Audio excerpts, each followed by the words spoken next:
우리나라가 남과 북으로 분단이 되어 있는 것처럼 구약시대 고대 이스라엘도 남왕국과 북왕국으로 갈라져 있었습니다. 그 노던 킹덤, 북왕국이 예수님 오시기 전 721년 전에 아수르에게 멸망을 당합니다. 그리고 남유다 왕국은 그 이후에 586, 7년경에 그 바벨론에 의해서 멸망을 당하게 됩니다. 그리고 그 유다 백성들은 그 이후에 약 70년간 바벨론의 포로로 끌려가서 그렇게 살게 됩니다. 우리는 이것을 세계사에서 바벨로니안 캡티비티, 바벨론 유수라는 그러한 내용으로 알고 있습니다. 오늘 이 본문은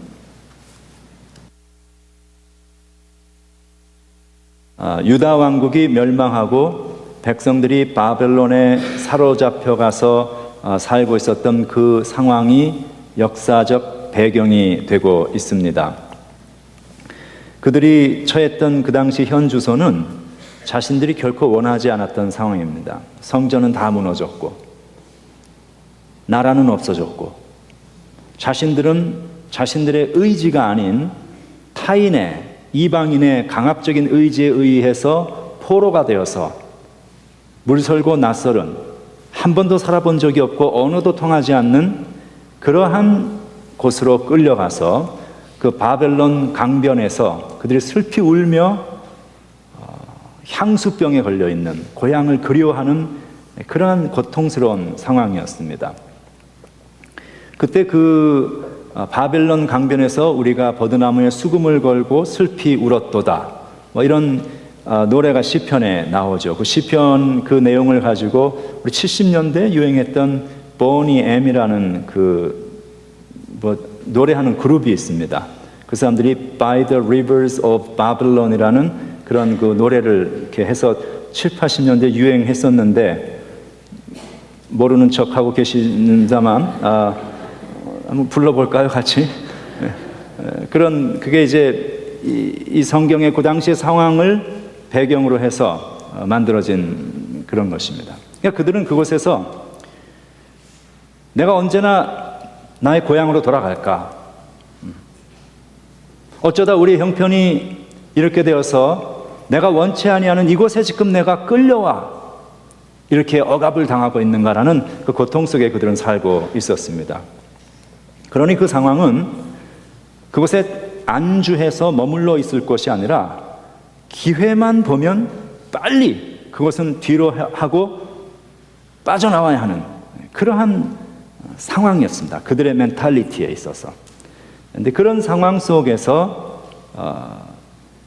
예레미야 선지자가 하나님의 말씀을 받아서 그 상황, 그곳에 있는 그 이스라엘 백성들이 어떠한 자세를 가지고 그들의 삶을 살아가야 할 것인가 하는 것에 대한 메시지를 전한 것이 오늘의 본문의 내용입니다. 우리도 삶을 살며 그런 상황에 놓일 수가 있습니다. 많은 경우에 우리가 한 가지를 놓치는 것이 있습니다. 그것은 이 삶이 가지고 있는 양면성인데 우리는 보통 생각할 때 이 삶이라는 것이 트랜지션이라고 생각을 합니다. 그리고 맞는 말입니다. 삶은 계속 지나가는 것이죠.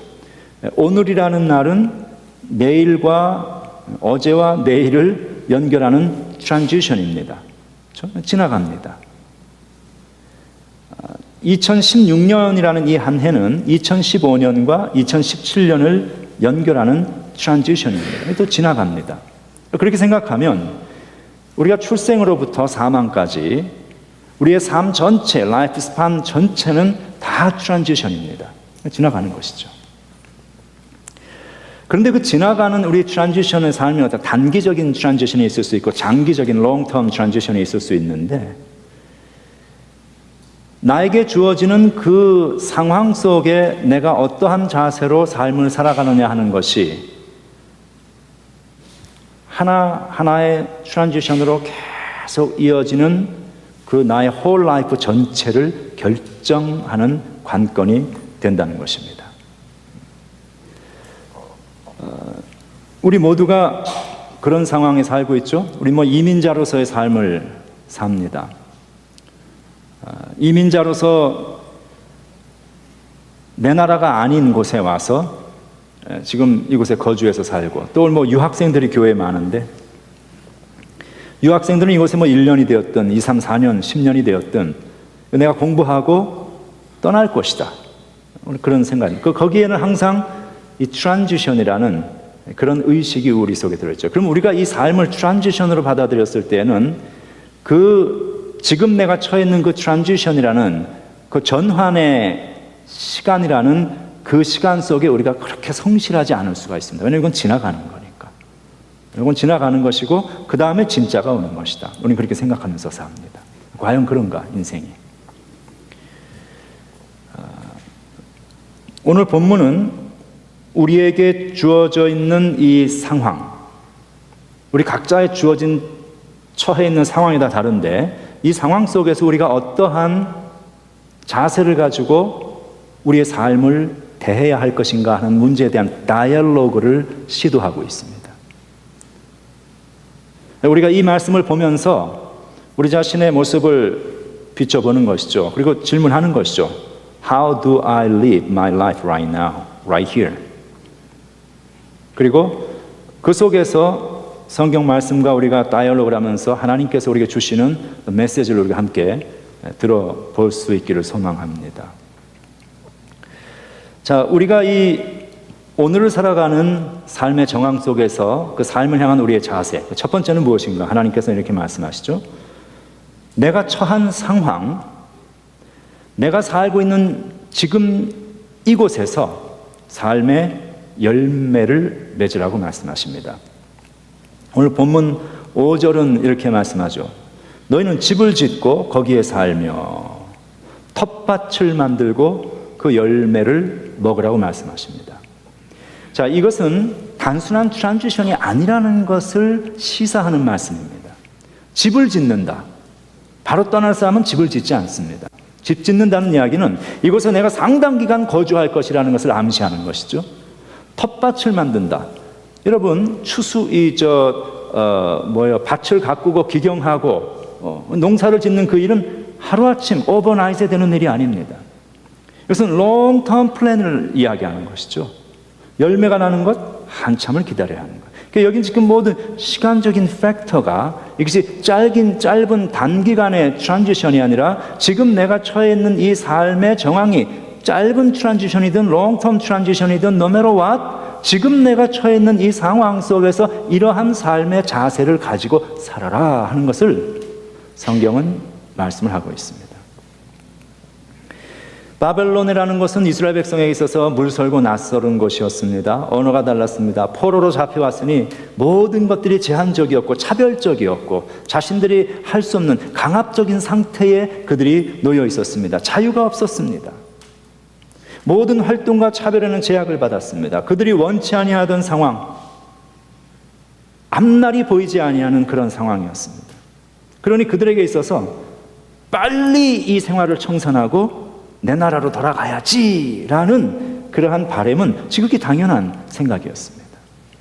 그런데 오늘 선지자 예레미야를 통해서 하나님께서 주신 메시지는 그와는 정반대의 메시지를 말씀하시죠. 하나님 말씀하시죠.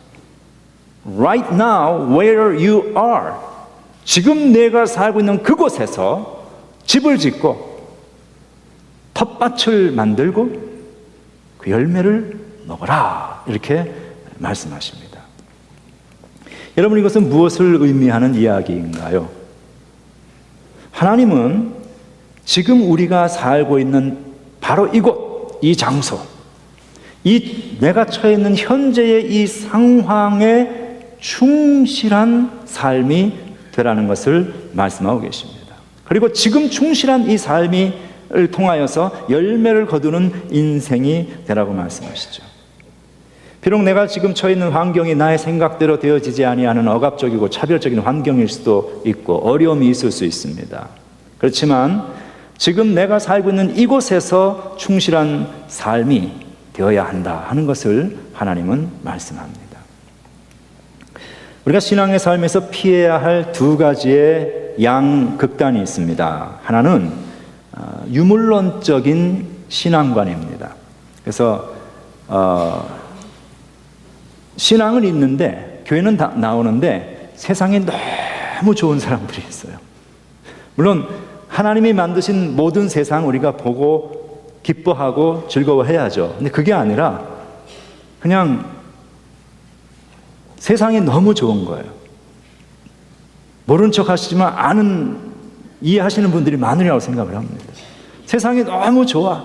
그래서 찬송가에도 보면은 세상과 나는 간 곳 없고 구속한 주님만 보여야 되는데 구속한 주는 간 곳 없고 세상과 나만 보이는 거예요. 그냥 프라이데이 요즘 불타는 금요일 뭐예요? 나일 라이프를 즐기고 작은 그냥 눈에 보이고 번쩍거리는 이 세상 거가 너무 좋아서 어쩔 줄 모르는 그런 성도들이 있습니다. 그러니까 눈에 보이는 실체, 이 땅의 것들과 영원한 하나님의 약속이 있는데 이 눈에 보이는 것이 너무 좋아 이걸 절대화 시키다 보니까 이게 다 상대화돼 버리는 거예요. 이쪽이. 이게 세상 것은 요만하게 되고 하나님의 것은 그저 요만하게 이렇게 내려가는 것이죠. 그리고 성경은 이것을 요한 1서 2장에서 이 세상을 사랑하는 마음이다 이렇게 표현을 합니다. 예수 믿으면서도 이 세상을 사랑하는 사람들이 있다는 거예요. 교회 나오면서도 하나님 안의 것에 최상의 가치를 두는 것이 아니고 세상의 물질과 세상의 명예와 이런 것들의 최고의 가치를 항상 추구하며 살아가는 그러한 신앙, 이거 피해야 할 모습입니다. 그런가 하면 반대의 것이 있습니다. 이 세상을 너무 도외시하는 거예요. 너무 도외시하고 내세주의적인 신앙관을 가지는 거예요. 항상 천국만 바라보는 거예요. 항상 죽어서 갈 하나님의 나라만 바라보는 거예요. 구원의 목적이 뭐냐 그러면 죽어서 천국 가는 것이다라고 당당하게 이야기를 합니다. 물론 우리가 구원을 이야기하고 천국을 이야기하고 이게 다 소중한 것이죠. 성도들이 그렇게 해야죠. 그런데 그것만이 우리의 신앙의 전부가 되어지면 우리는 항상 하늘을 바라보며 사는데 내가 땅에 발을 붙이고 살고 있다는 사실을 잊어버리는 삶이 되는 것입니다. 하나님께서 나를 구원받은 이후에도 여전히 이 세상에 살도록 하신 것은 이 세상에서 나를 통해서 하나님께서 하실 일이 있기 때문이죠. 소명과 우리가 해야 할 일이 있기 때문에 하나님 나를 이 땅에 두셨다는 사실을 우리는 잊어서는 안 됩니다. 그래서 믿음의 사람들은 항상 지금 내가 이곳에 살고 있는데 지금 내가 공부하고 있는데 또는 내가 지금 이곳 직장이 되어서 이곳에 와서 살고 있는데 하나님이 왜 나를 이곳에 보내셨을까? 하나님이 지금 내가 하고 있는 이 삶을 통해서 이 땅의 어떠한 모습의 형태의 하나님의 나를 통해서 만들어 나가기를 원하실까? 여러분, 우리는 이것을 항상 고민하고 하나님께 여쭙고 기도하는 그런 성도들이 될 수 있어야 합니다. 그냥 목적 없이 무조건 내일 되면 다 잘 될 거라고 생각하며 살아가는 그런 사람들이 아니라 지금 내 삶 속에서 하나님의 부르심이 무엇인가? 내 삶의 의미가 어디에 있는가? 지금 내가 있어서 어떠한 이웃의 아름다운 그런 덕이 되어지고 복이 되어지는 그런 삶이 되는가? 우리는 항상 생각을 하며 살아가야 합니다. 그럼 우리가 이 땅의 것이 전부인 것처럼 세상의 것만 추구하는 그것도 피해야 할 일이고 이 땅의 삶을 다 도외시하고 그냥 천국만 늘 바라보면서 교회 와서 찬송만 하고 세상에서는 아무 크리스찬으로서의 삶을 살지 않는 그런 것도 이 양극단 우리가 피해야 할 모습이죠. 균형 잡힌 신앙이라는 것은 하나님께서 우리에게 보여주신 약속의 땅 바라보면서 궁극적 목표죠. 바라보면서 지금 그 약속의 땅을 가기 위하여서 지금 이 땅에서 하나님의 나라를 차근차근히 만들어 나가는 그것이 우리의 삶의 모습이다. 성경은 이렇게 이야기하고 있습니다. 우리가 다음에 잘해야지라는 생각을 할 때가 참 많아요. 오늘 못하면 내일 하지, 다음에 잘해야지, 그렇게 생각을 합니다. 그런데 내일 잘하려는 사람에게는 항상 현재가 없습니다. 오늘 생각하기를 내일 잘해야지 그래요. 내일이 됐어요. 내일 잘해야지. 또 내일 됐어요. 내일 잘해야지. 이렇게 하다 보면 한평생 내일만 바라보다가 가는 사람이 오늘은 텅 비어있는 그런 인생이 되어버린다는 것입니다. 오늘 나에게 주어진 기회, 지금 오늘 이 상황, 이 삶 속에서 열심히 하는 거예요. 하나님께서 나에게 부르신 부르심의 상을 쫓아서 오늘 열심히 사는 거예요. 그러면 오늘 내가 한 만큼 내일이 되면 내가 오늘 이루어 놓은 이것만큼 이것이 내일 나의 실력이 되고 힘이 됩니다. 또 내일 또 그렇게 열심히 하면 그 다음날 또 나의 힘이 되고, 올해 그렇게 준비하고 신앙생활 열심히 하고 훈련해 놓으면 그 다음 해에 그게 나의 힘이 되는 것이죠. 여러분, 그렇게 해서 조금씩 영적 훈련을 쌓아놓은 사람들이 10년이 지나고 20년, 30년이 지나면 이전의 나의 신앙과 나의 삶의 가치가 훨씬 달라져 있는 자신의 삶의 모습을, 영적인 셀프 에스팀을 가질 수 있는 삶이 되어야지, 교회를 10년, 20년, 30년 전에도 아무 변화가 없이 그대로 있게 되면 스스로 영적 자괴감을 가지게 되는 것입니다. 그러므로 우리는 오늘을 열심히 살아서 내일 그것이 나의 실력으로, 영적 실력으로 만들어지는 삶이 되어야 합니다. 우리가 오늘의 삶을 감사하고 오늘을 충실해야 하는 이유가 있습니다. 오늘 이 한 시간의 이 예배, 여기에 우리의 지금 이 시간 우리의 마음과 뜻과 힘을 다하여서 최선을 다하여 하나님 앞에 예배를 드려야 하는 이유가 있습니다. 그것은 왜냐하면 우리에게 내일이라는 것은 보장되어 있지 않기 때문입니다. Who knows if we all meet here again next Sunday? 그건 보장되어 있지 않습니다. 우리가 다 wishful thinking이긴 하지만 그건 보장되어 있지 않습니다. 오늘 나에게 주어진 삶의 기회를 하나님 앞에서 충실하게 살아가는 성도들 되시길 주의 이름으로 축원합니다. 두 번째는 내일을 위한 믿음의 씨앗을 오늘 뿌려야 합니다. 예레미야 29장 6절 말씀이 이렇게 말씀하죠. 아내를 맞이하여 자녀를 낳아라. 너희 아들이 아내를 맞이하고 너희 딸이 남편을 맞아 그들로 자녀를 낳게 하라. 너희가 거기에서 번성하고 줄어들지 않게 하라. 성경은 이렇게 이야기를 합니다. 우리가 성경을 읽다 보면 비슷한 그 표현 양식들이 나옵니다. 그럼 그럴 때 우리가 좀 주목을 해야 합니다. 예를 들어서 여기 번성한다 하는 그런 말이 나오죠. multiply there, 그런 이제 얘기가 나오는데, 이 번성한다라는 말은 창세기 1장에서 시작이 되었던 말씀이에요. 하나님께서 창세기 1장 26절에서 28절에 보면 최초로 인간을 만드신 후에 인간에게 주신 제일 첫 번의 축복의 명령이 무엇인가 하면은 생육하고 번성하여 땅에 충만하라고 말씀하십니다. 그러니까 이 multiply in numbers, 인간이 계속 수적으로 증가해 나가는 것이 이게 하나님의 축복이라는 그런 이야기를 하는데, 이것은 단순히 생물학적인 biological한 그런 이 번성만을 이야기하는 것이 아니라 사실 이것은 신앙의 영적인 계승을 이야기하는 것입니다. 영적인 축복. 하나님께서 아브라함을 부르시죠. 그리고 자녀를 주겠다고 약속을 하십니다. 이것은 좀 흥미로운 약속입니다. 여러분, 우리가 뭐 그런 이야기 많이 하잖아요. 뭐 유머 같은 데서도, 퀴즈 같은 데서도 뭐 옛날 얘기하면 뭐 신이 나타났다. 신이 너에게 무엇을 해줄까 하고 물었더니 사람들이 뭐 이런 것을 원한다. 그 답을 하는 것은 우리가 제일 원하는 어떤 것들이 거기에 반영이 되고 있는 것이죠. 그러면 실제로 나에게 있어서 지금 하나를 내가 가질 수 있는 어떤 최상의 것이 있다고 한다면 보통 사람들 뭘 생각하겠습니까? 바로 여러분 지금 생각하고 계시는 그런 거 아니겠어요?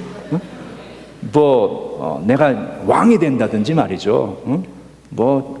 백만장자가 된다든지 말이죠. 작은 그런 일반 사람들이 추구하는 진정한 축복이라고 생각하는 그런 것들을 우리는 생각을 해요.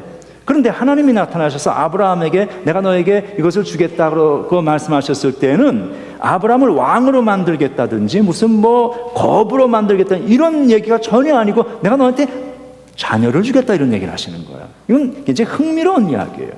아니 그렇게 대단한 얘기. 자녀라는 거야 살다 보면 있기도 하고 없기도 하고 그럴 수 있지.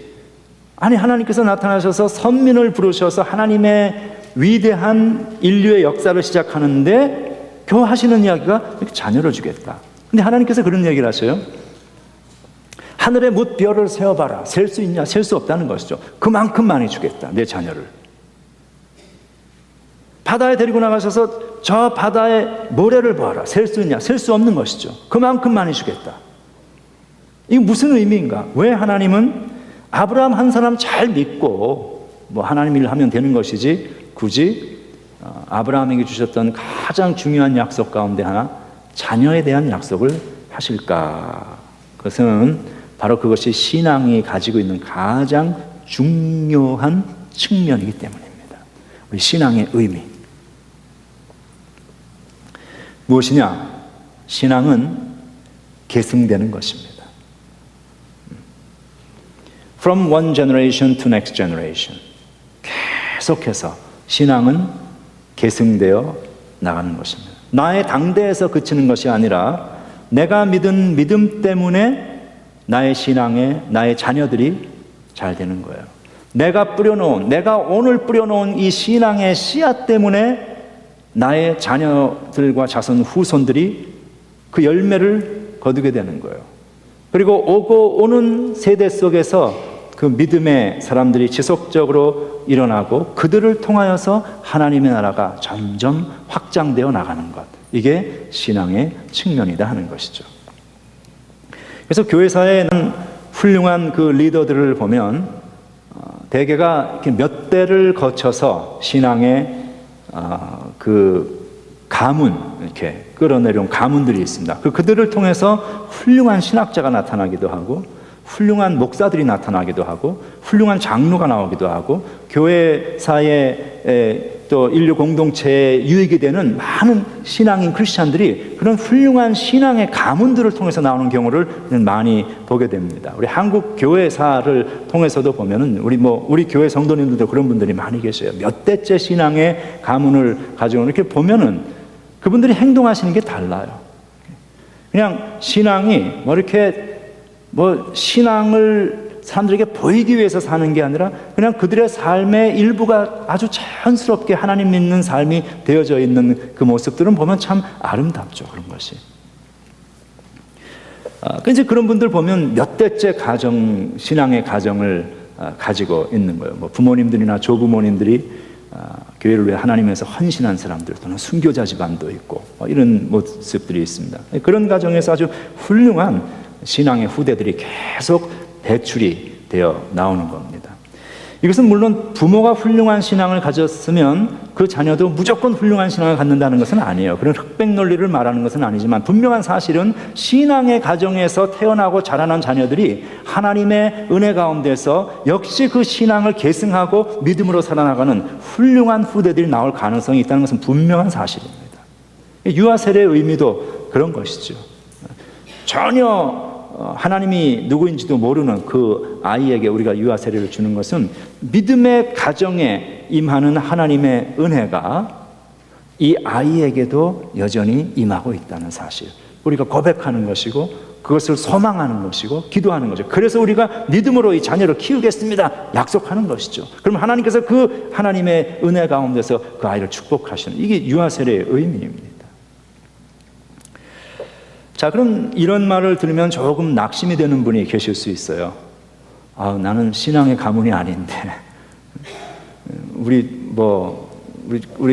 가문은 신앙의 가문이 아니고 내가 이제 처음 교회 나와서 신앙생활을 하는데, 그럼 나는 뭐야? 좀 위축감이 들 수가 있겠지만, 그런 분들이 정말 귀한 분들입니다. 그분들이 정말 잘하고 계시는 거예요. 왜냐하면 그러한 분들은 여러분은 바로 아브라함과 같은 여러분의 가문에서 신앙의 첫 번째 발걸음을 시작하고 계시는 분이기 때문입니다. 여러분들이 계셔서 여러분의 후손과 후대가 신앙의 가문으로 자리 잡을 수 있는 그 첫 번 영적인 발걸음을 시작하는 것이죠. 그래서 여러분이 하나님 말씀에 순종해서 우리가 열심히 신앙의 밭을 갈고 신앙의 씨앗을 뿌려 놓으면 내 후대가 그 열매를 거두게 되는 거예요. 그리고 하나님의 축복 속에 살아가게 되는 것입니다. 우리가 이삭을 말하고 야곱을 말하고 요셉을 말합니다. 그들은 창세기 전체에서 창세기 대부분을 차지하고 있는 신앙의 주인공들입니다. 교회를 다닌 지 얼마 안 되는 사람들 바로 그들의 이름은 다 이해하고 알 수 있을 만큼 우리의 신앙의 롤 모델들이고 신앙의 역사 속에 가장 위대한 그런 인물들, 야곱, 이삭, 야곱, 요셉. 그 이들이 어디서 나왔습니까? 한번 생각해 보세요.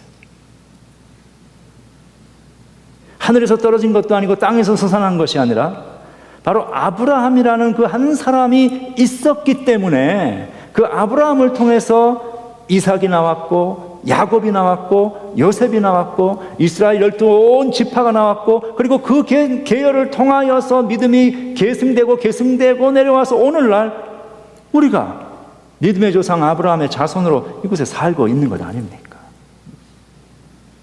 그 시작이 그렇게 중요하다는 것입니다. 아브라함이 씨앗을 뿌렸습니다.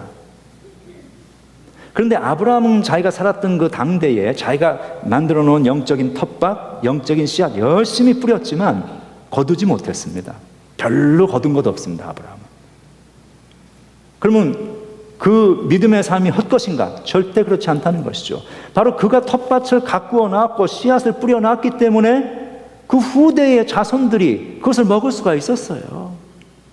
이삭이 그 영적 혜택을 받았죠. 야곱이 그 영적 혜택을 받았죠. 요셉이 그 영적 혜택을 받았죠. 그러니 모든 이스라엘 70명이 저 애굽으로 내려가서 200만으로 불어났죠. 한 나라와 민족을 이루게 되고 오늘날 하늘의 뭇별과 같이 땅의 모래와 같이 셀 수 없는 하나님의 백성들이 이 땅에 살고 있지 않습니까?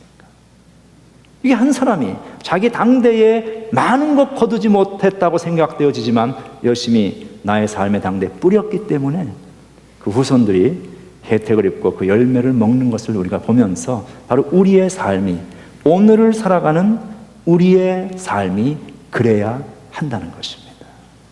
내가 잘 뿌려야 합니다. 내가 지금 열심히 텃밭을 가꾸고 씨를 뿌려 놓으면 나의 후손들이 거두는 겁니다. 하나님이 그것을 약속을 하고 계십니다. 우리 자녀들이 이 땅에서 번성하며 잘 되기를 바란다면 오늘을 사는 우리가 우리의 신앙의 텃밭에 가꾸고 그곳에 씨를 뿌리며 열심히 일할 수 있는 그런 성도들 되시길 주님의 이름으로 축원합니다.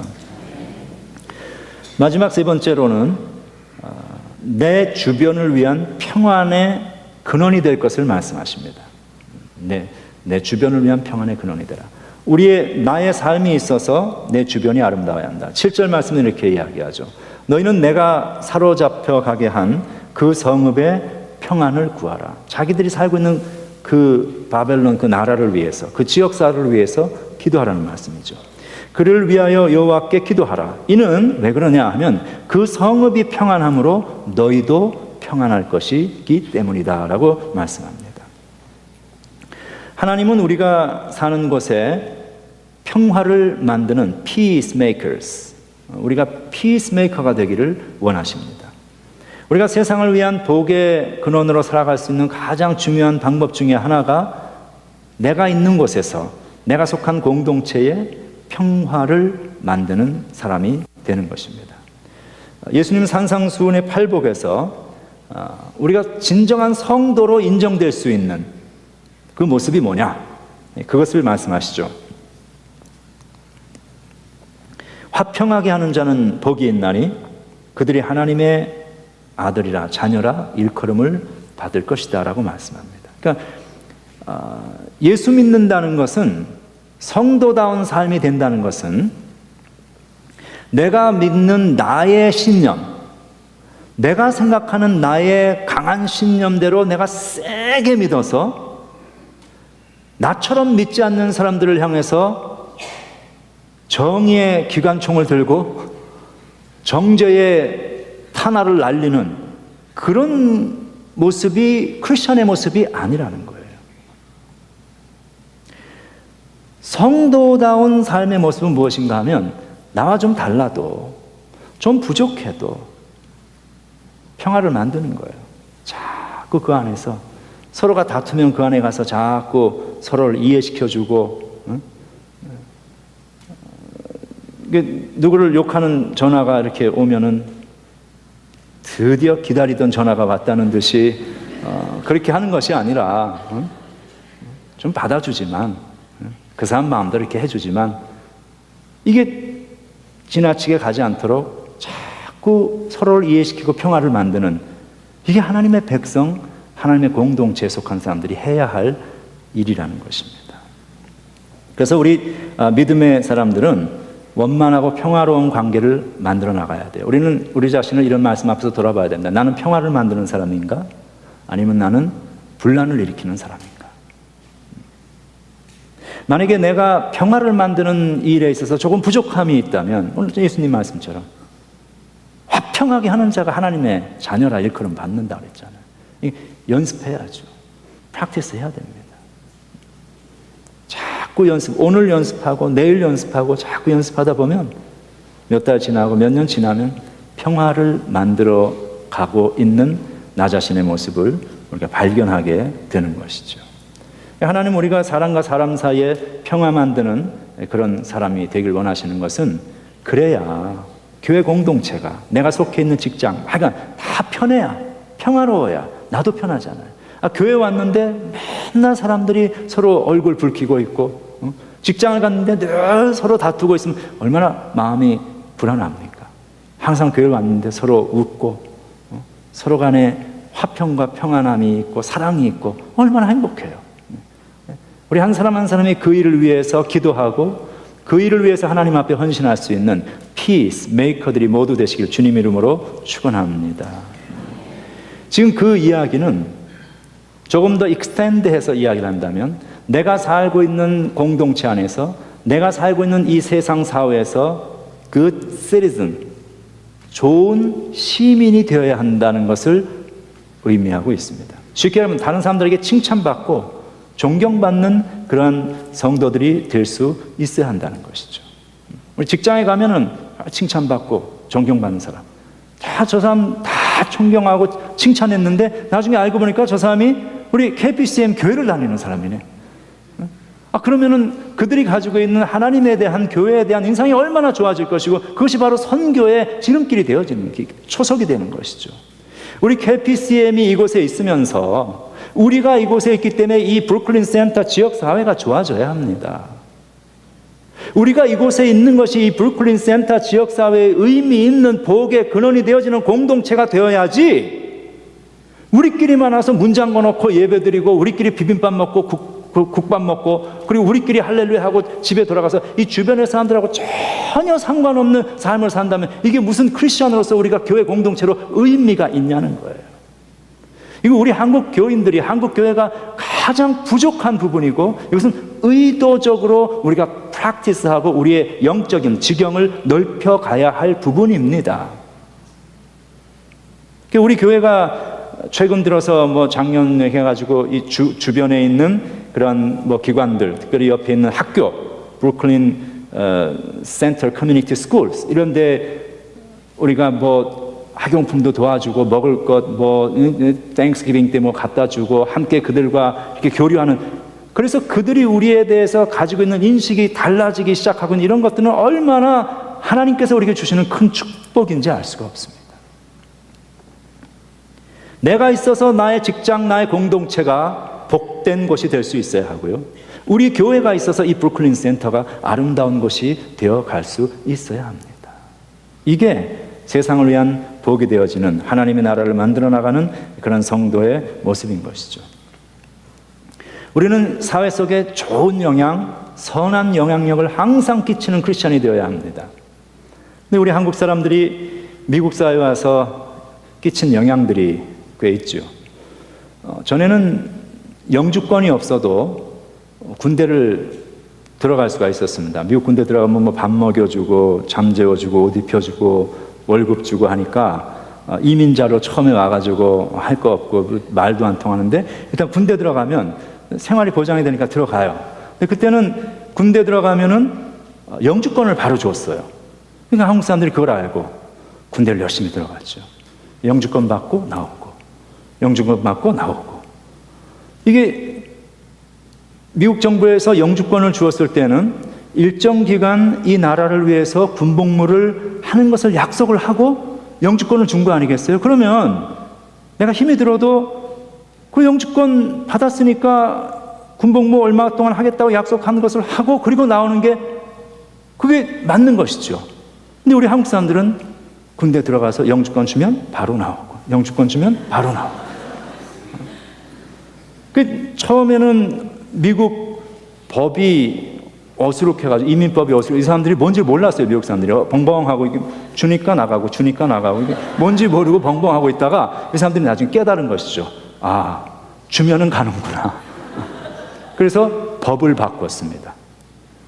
우리 한국 사람들이 한 나라의 법을 바꾸는, 투표도 참여 안 하고 뭐 정치 참여도 전혀 안 하지만 삶을 통해서 한 나라의 법을 바꿔버리는 굉장한 그런 능력을 가지고 있는 거예요. 우리 제 큰 녀석이 그놈이 이제 대학에서 ROTC를 해서 학비를 다 나라에서 대줬어요. 그러니까 뭐 돈 안 내고 공부해서 그런 큰 효도를 했죠. 그래서 지금 이제 텍사스에서 직장을 다니는데 걔가 8년 동안 ROTC 학교에서 학자금 공부 혜택 받은 걸 8년 동안 미국 나라를 위해서 군복무를 해야 합니다. 예비군으로 복무를. 그 뭐 텍사스 100도가 넘고 105도 막 이 더운 데서 또 육군을 갔는데 그 뭐 필드에서 그냥 다 일주일 넘게 샤워도 한 번도 못 하고 뭐 그 MR이라는 그 불량 그 음식 그거 먹으면서 그리고 지내는 거예요. 그러니까 또 뭐 지가 어쨌든 뭐 중이니까 다 이게 부대원들 앞에서 설선수범을 항상 해야 되는 거예요. 그 사진을 이렇게 보내오면은 이게 이제 부모로서 마음이 볼 때는 참 마음이 안 됐죠. 너무 그 더운 곳에서 그 온 그냥 벌레가 있는 곳에서 그렇게 그 고생을 하는 그 모습을 보면서 좀 안 된 마음이 있지만 그러나 그것은 당연한 거예요. 그건 해야 맞는 거예요. 세상에 공짜가 어디 있습니까? 아니 나라에서 돈 줘서 공짜로 공부를 했으면 그 다음 나라를 위해서 일을 해야지. 지 혼자만 고생하는 거 아니잖아요. 다 같이 고생하니까 그놈은 8년 동안 꼼짝없이 하는 것이 맞는 겁니다. 우리 한국 사람들이 가는 곳마다 그런 그 시스템을 이렇게 이용을 하는. 그래서 그 델라웨어인가 어디에서도 보니까 강인지 무슨 바다인지에서 잡을 수 있는 뭐 바다의 전복 이게 하루에 잡을 수 있는 게 몇 개가 제한이 되어 있고 그다음에 강에서 무슨 특별한 고기가 좋은 게 하여간 나온대요. 그래서 그 잡을 수 있는 게 그게 이제 워낙 귀한 것들이니까 하루에 몇 개씩만 제한이 되어 있는 그 법이 있는데 우리 한국 사람들은 또 알잖아요. 이만한 아이스 체스트를 가지고 밤에 은밀하게 자명을 해가지고 하여간 쓸어올 수 있는 모든 전복과 모든 조개와 하여간 그런 것을 다 그냥 씨가 말라버린 거예요. 도대체 그쪽에 한국 사람 그렇게 많이 살지도 않는데 몇 명이 가가지고 그렇게 그걸 다 그래서 한국 그 지역에서 그게 뭐 야단이 나가지고 한국 사람이 뜨면 지역 경찰이 같이 뜬다는 그런 얘기가 나오는 거예요. 그 어떤 사람이 그 상황을 모르고 거기를 이제 여행을 갔는데 너무 한국 사람이라고 보는 얼굴 이게 보는 눈빛이 따갑고 안 좋아가지고 그 상황을 나중에 안 거예요. 그래가지고는 뭐 중국말을 했대나 일본말을 했대나 하여가 뭐 그런 이야기를 들은. 이건 정말 곤란한 것이죠. 우리 한국 사람 코리안 그러면 어디 가서든지 이 나라 사회 속에서 존경받고 칭찬받고 본받고 싶은 롤 모델, 그런 이야기를 들어야, 저 사람이 KPCM 우리 미네소타 한인 장로교회 나온다는 이야기를 들을 때 그걸 아는 사람들이 우리 교회를, 또 우리 교회가 믿는 하나님을 다 이렇게 영광을 돌리고 교회에 나오고 싶은 그 마음이 생기는 것이지, 다 뜨기만 하면 하여간 경찰 같이 뜨는 그런 공권력을 좌우하는 그런 사람들이 모여 있는 곳이라면 누가 거기를 오고 싶겠냐는 것이죠. 그러니까 우리는 이런 믿음의 자세를 가지고 살아야 합니다. 사회 평화를 위해서 기도하고, 우리가 이거 한국 사람들이 참 잘 못하고 부족한 겁니다. 우리는 우리끼리 신앙은 참 좋은데 열심은 하는데 정의, 평화, 화해, 이런 우리 미국 장로교가 가지고 있는 큰 하나님의 나라를 만들어가는 이 세상 속에서 그거 참 약해요. 우리가 이거 필요하다는 거 우리가 알아요. 우리도 인저스티스의 문제 때문에, 정말 바르지 않은 공의의 문제 때문에 고통받고 있는 우리 신앙의 가족들도 있잖아요. 이거 우리 현실의 문제거든요. 우리는 그런 거 다 생각 안 해요. 그냥 교회 와서 열심히 기도만 하면 다 그냥 찬송만 하면 되는 것으로 우리 균형을 맞춰야 한다는 것이죠. 우리가 있어서 세상이 살기 좋은 사회가 되는, 그래야 우리가 그러한 텃밭을 뿌리고 그런 씨를 뿌려놓아야 우리는 다 못 거둘 수 있어요. 1세는. 그래야 우리들 2세, 우리 3세, 우리 자녀들이 우리가 뿌려놓은 아름다운 씨앗의 소산과 열매를 거둘 수가 있는 것입니다. 거기서 번성하라, multiply there, 이 말씀 우리 붙들고 우리의 삶에 축복의 텃밭을 가꾸고 씨앗을 뿌리는 그런 믿음의 성도들 되시길 주님의 이름으로 축원합니다. 기도하겠습니다. 하나님, 우리가 이민의 삶을 살며 때로는 고난과 어려움이 있다 할지라도 우리가 이 사회를 위해 의미 있는 존재로 살게 하여 주시옵소서. 오늘 우리에게 주신 삶에 믿음의 집을 짓게 하시며 믿음의 텃밭을 가꾸게 하시고 그 열매를 먹게 하소서. 우리 자녀들이 그렇게 번성하게 하시고 우리가 있어 이 세상이 평화로워지는 복의 근원 되게 하여 주시옵소서. 예수님 이름으로 기도합니다. 아멘.